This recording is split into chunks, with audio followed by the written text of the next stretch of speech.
The opening scene is just a long, gratuitous shot sequence of our main character, Iris, waking up in the morning, basking in the sunlight. The following scene makes it obvious how poor Iris's family is. Her mom, Rosa, arrives home with buckets of snails she hasn't paid for yet, intending to sell them to make a profit. Her dad, Benicio, is unable to work because of his disability. During lunch, all their family could talk about were their unpaid debts and the possibility of selling their small land. Despite their dire circumstance, the family can still appreciate jokes and laugh together.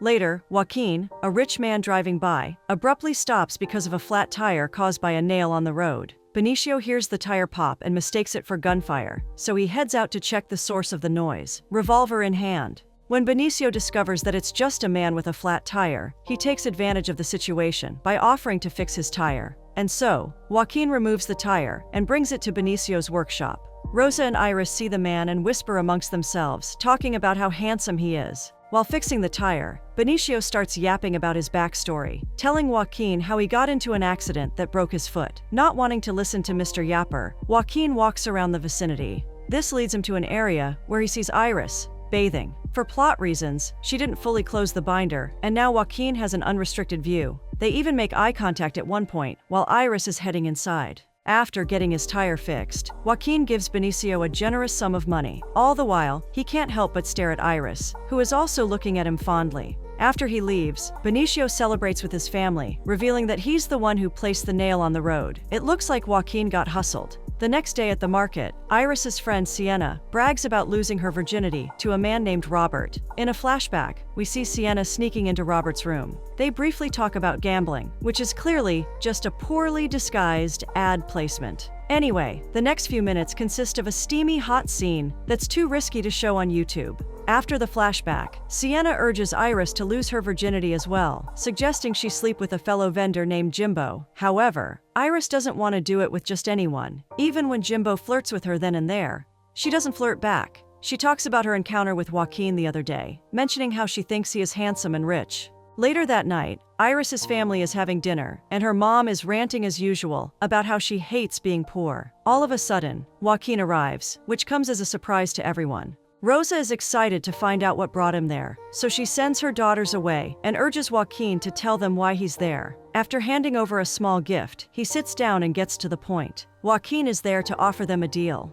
At first, Benicio thinks he's making a business deal, so he points out their family has no money to invest in anything. However, Joaquin clarifies that he's not there for that. He's a 50-year-old widower who is looking for a new wife, specifically a virgin. With a straight face, he tells Rosa and Benicio that he can give them a large sum of money if they let him marry their daughter.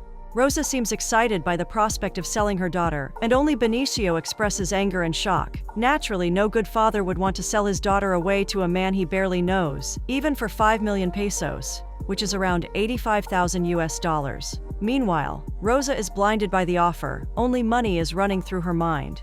Before leaving, Joaquin tells them they don't have to make a decision right away. If they do decide, they can just visit him in his mansion in the valley. Shortly after, the couple gets into a heated argument. Benicio insists he doesn't want to sell his daughter like she's some kind of livestock or furniture. Rosa argues that they'll never earn that amount of money, no matter how hard they work. She enumerates how that money can help them get their daughters' educations, how Benicio can finally get foot surgery, and so on.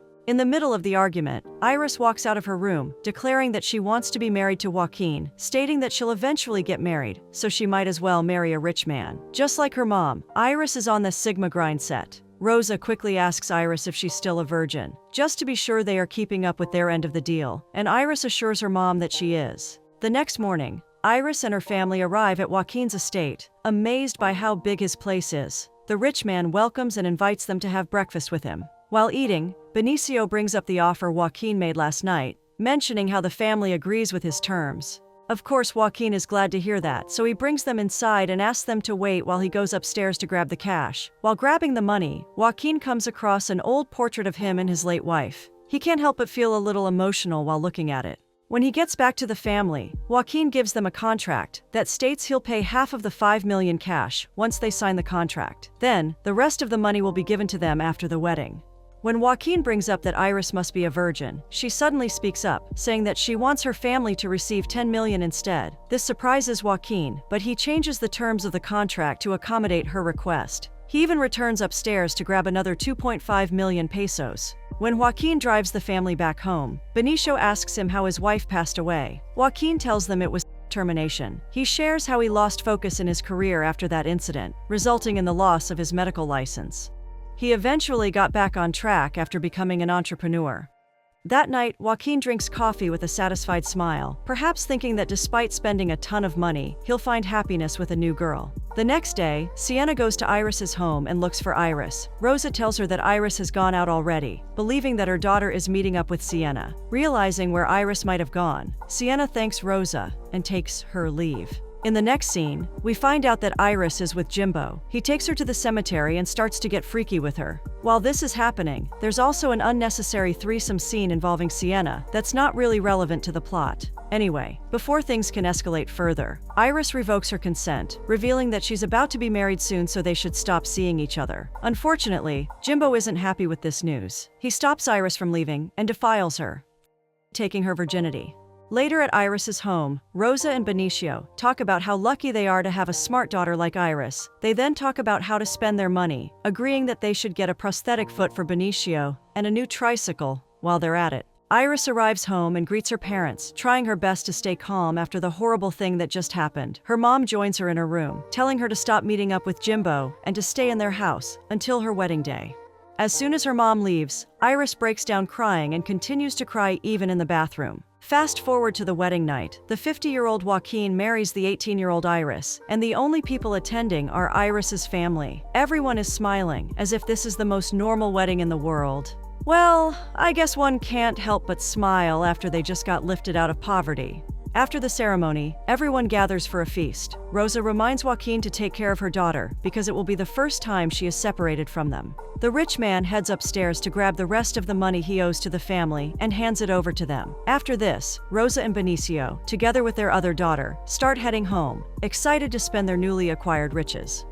That same night, Iris and Joaquin get intimate in an outdoor bathtub. Let's just say Joaquin experiences some intense case of 9,000. At one point, Iris requests that they continue their lovemaking session inside the house because someone might see them when they're outside. In bed during foreplay, Iris tries to tell Joaquin the truth, but he cuts her off, assuming she is just nervous. He promises to be gentle, but still goes about it as intensely as possible. Fast forward to the end of the needlessly long love scene. Joaquin looks down and sees no blood. He then realizes that she's no longer a virgin.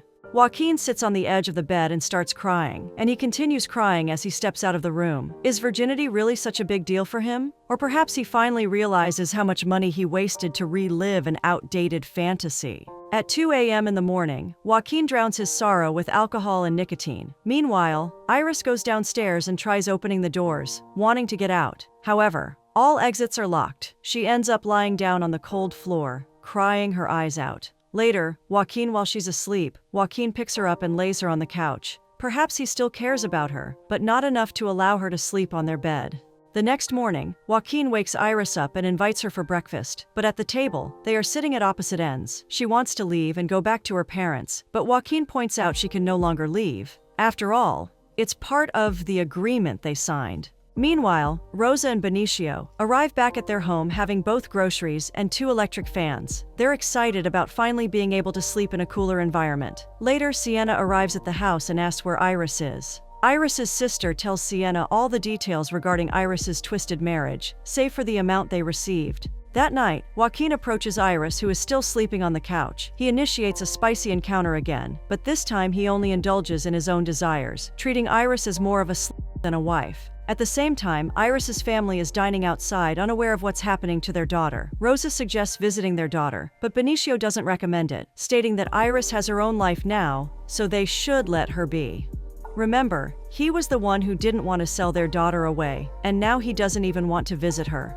Back at the mansion, Iris sees an open back door while drinking water and attempts to sneak out. Unfortunately, Joaquin catches her before she can leave. He locks her inside a room like some kind of animal. In the next scene, Jimbo asks Sienna why Iris is no longer at the market, pretending he doesn't know what happened. So, Sienna tells him Iris is already married to a rich man, and Jimbo pretends to be in disbelief. We see Jimbo trailing the jeepney carrying Rosa and Benicio. Iris's family, it turns out, plans to surprise her with an unannounced visit to Joaquin's estate. Unbeknownst to them, Jimbo is also there, blending into the background and hiding in plain sight. Joaquin panics upon spotting them, so he quickly goes to his room, gets a change of clothes for his prisoner, and grabs a bottle of chloroform as well. He heads to Iris's room and orders her to change, citing that her parents are there to visit. However, seconds later, he incapacitates her with a chloroformed handkerchief, making her unconscious. When Iris's parents arrive, Joaquin tells them their daughter is fast asleep after gaming all night. He even shows them her sleeping state. Not wanting to wake her up, Benicio suggests they leave for now to let Iris rest.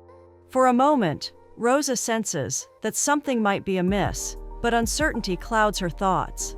That night, Jimbo remains in the state and hears Iris's cries. When he discovers what's really happening, he tries to help her by finding a way to get her out. He eventually manages to free her, but instead of sneaking out with her, he insists they have a quickie first. Let's be real, Jimbo is not exactly a knight in shining armor in this story. While the two idiots are going at it, Joaquin wakes up from random noise, not because of the loud moaning. With a gun in hand, he starts looking around trying to find the intruder. For some reason, he waits at the door instead of catching them in the act. This gives Jimbo and Iris time to finish. When they try to sneak out, Joaquin ambushes them, pointing the gun straight at Jimbo. However, as soon as he points his gun at Iris, Jimbo finds an opening to wrestle the firearm away from Joaquin. The two men engage in a poorly choreographed fight, allowing Iris to escape. Unfortunately, Jimbo eventually gets shot multiple times, bringing an end to his life. Meanwhile, Iris runs as fast as she can away from the estate. She eventually gets spotted by a tricycle driver, who allows her to hitch a ride.